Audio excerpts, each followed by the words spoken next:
Good afternoon, viewers, and welcome to Desert Island Vids. With me is Simon Cullen from 100,000 Bodybags and Trackstar Pornstar. Right. Welcome, sir. Would you like to say anything about yourself?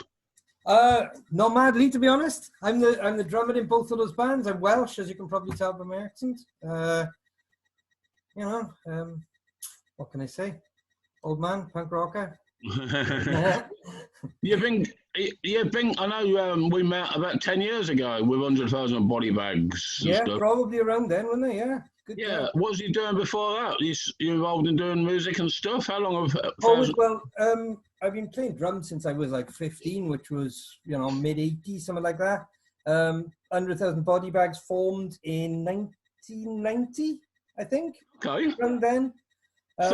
We've been, we've had a pretty good knock. We've been on and off pretty much since then. We had a 2-year break around 2000 where myself and Brewer did This System Kills, another Welsh local band which we formed. Cool.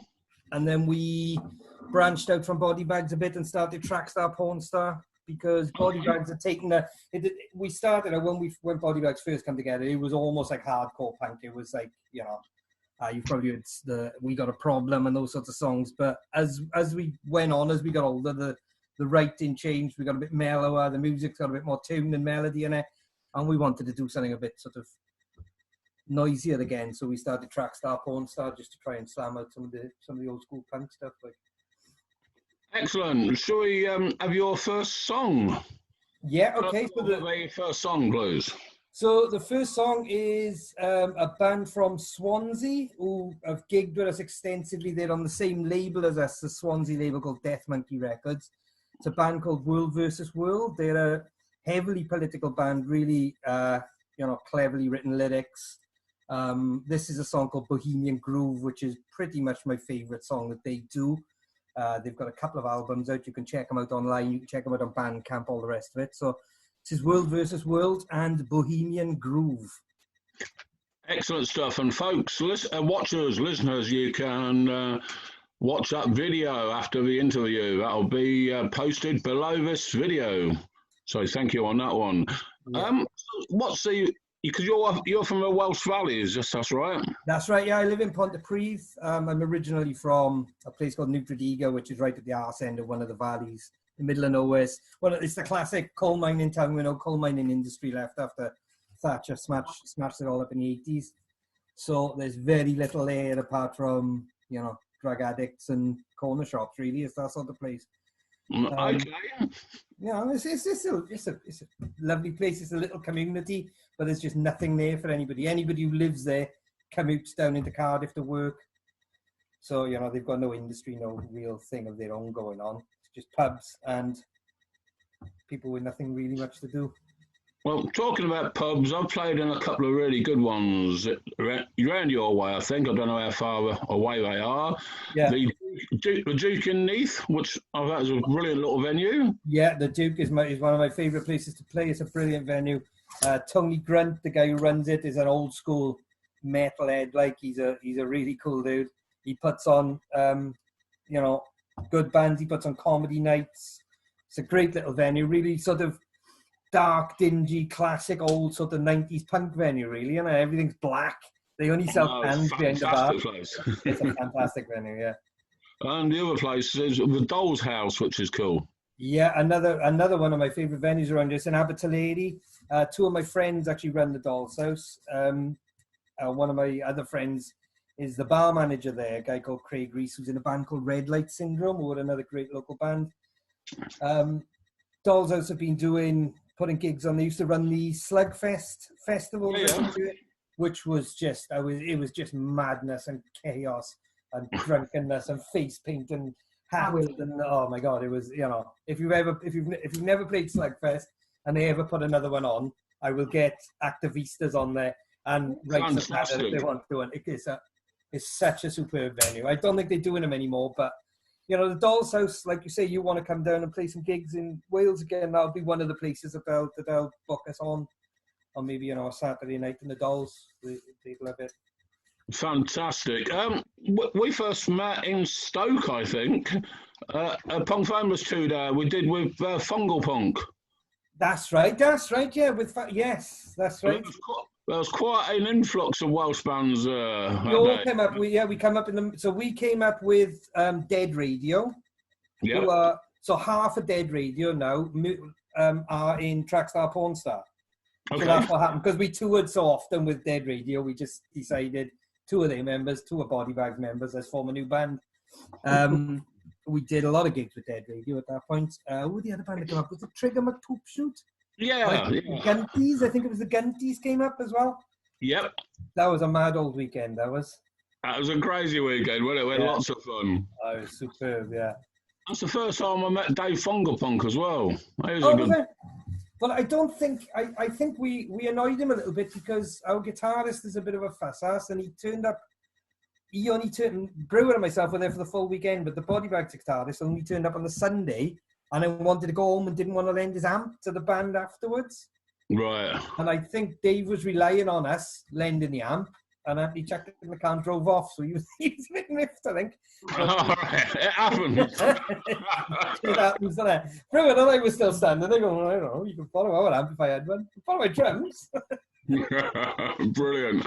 So what's the punk scene around like in Wales now? Because I say we had a great time with the bands that came to us.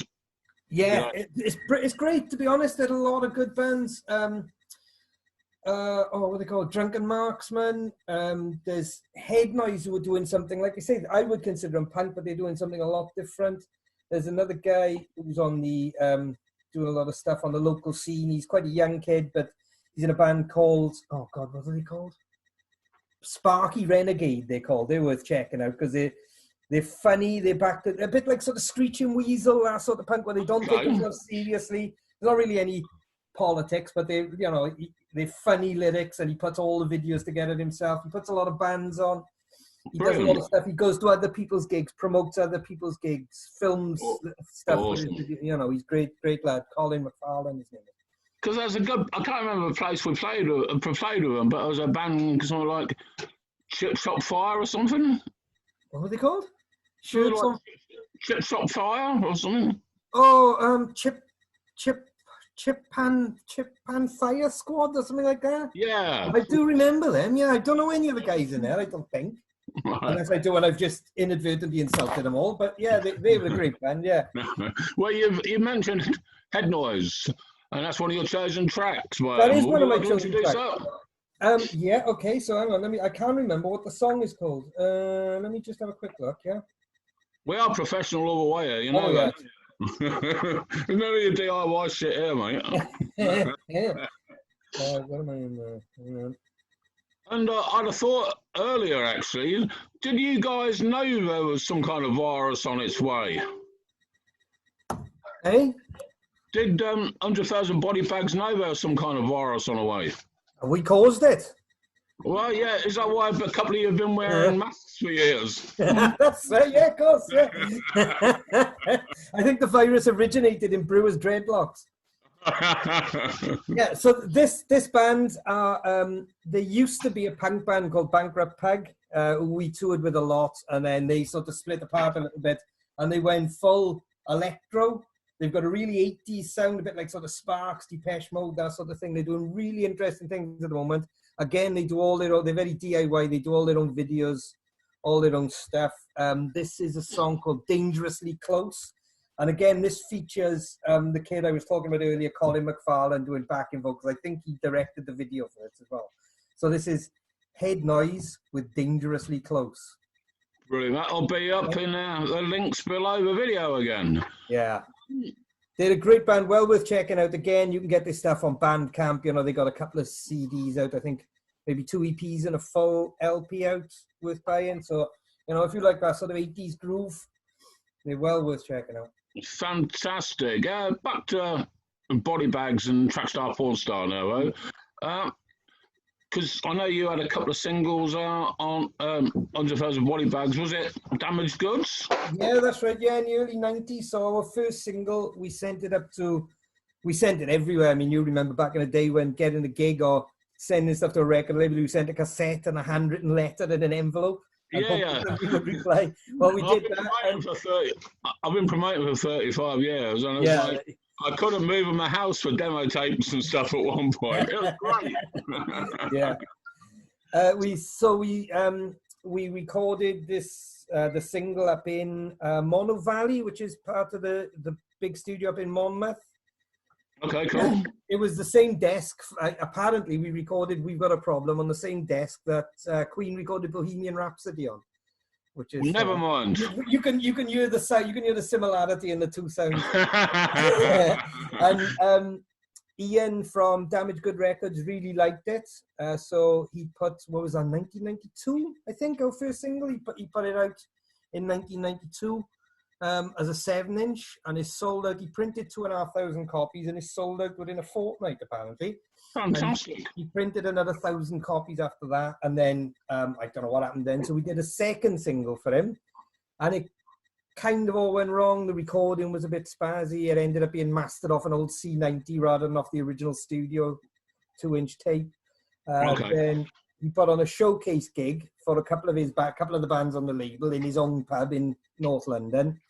We took a minibus full of Valley's hooligans up, who were all drinking Strongbow on the minibus all the way up there, and ended up smashing the pub up, smashing the bus stop up, smashing a chippy up across the road, and he wasn't very happy and has never spoken to us again. If you look us up on his website, it says 100,000 body bags. I like the initial demo. Probably the most obnoxious bunch of fuckers I've ever worked with. That's it. On the website. Brilliant. It's probably not bad off, to be honest. How can people get hold of your stuff? Well, usual channels, Facebook. You can buy the singles. I mean, we don't really. I've got a couple of copies for myself, but you can. I think Damaged Goods are still selling them, so you can still buy the singles off Damaged Goods. Okay, I managed to get them, which is nice. There you go. Death Monkey Records for the newer stuff that we're doing. So Bodybags have got an EP we released 2 years ago called Breaking Something Beautiful, which is £5, available on Death Monkey Records website. We've also got a Bandcamp out there somewhere, and Trackstar Pornstar have we've got a 5-track EP ready to be released, but obviously, the apocalypse has put a bit of a screeching halt. But it's ready to go. Apocalypses do tend to have that kind of effect, don't they? It'll blow over. And we've got the EP ready to go, and we've written enough new material for another full LP, so we'll get working on that at some point now. Brilliant. Yeah, leave me out. I think we're gonna one massive punk rock party when this is all over. Oh, good God! Can you imagine? Jesus. We're decadent and hedonistic enough down here. Anyway, God knows what it's going to be like when this blows over. Oh. Thanks for being on, Simon. Great to talk to you, mate. That's no problem. Before we go, would you like to say any last words and then introduce your last song, buddy? Well, what I would like to say is I love what you were doing, your Eagle. Like I said earlier, the creativity, people finding new channels to express and share their creativity and their art I think that's one of the good things that's come out of this horrible situation that the world is in, I suppose, is that there are people finding new ways to share their art out to people. And people like yourself who are aggregating all these different art and putting them out there. There's poetry, there's music, there's bands contributing. It is amazing to see. And long may it continue, when we can get, maybe this is the way that the music scene or the local music scene, like me and you were involved in, can take off and do something different in the future when all this is blown over. Like, I think it's a brilliant way to connect with one another. Exactly, yeah, it is definitely. Okay, man. You take care, and we'll have your last tune, buddy. Okay, so the last tune, I've been a bit cheeky. Timeless gig at some point if I don't see Wales beforehand. Yeah, definitely, man. So the last tune is, I've been a bit cheeky and I've picked a band that I used to play drums in. I've mentioned them once already. This is a band called This System Kills. Unfortunately, they're no longer gigging now, but there's a band called, so the singer and the guitarist have done a band called Drunken Marksman. Well worth checking out. The singer's a guy called Pig, who's like a local Welsh punk legend. He's been in bands since the 70s. So This System Kills with a band called Red Brick Sycophant. Okay, thanks, man. Goodbye. No problem at all. Cheers, Eagle. It's been great talking to you, man. And you, man.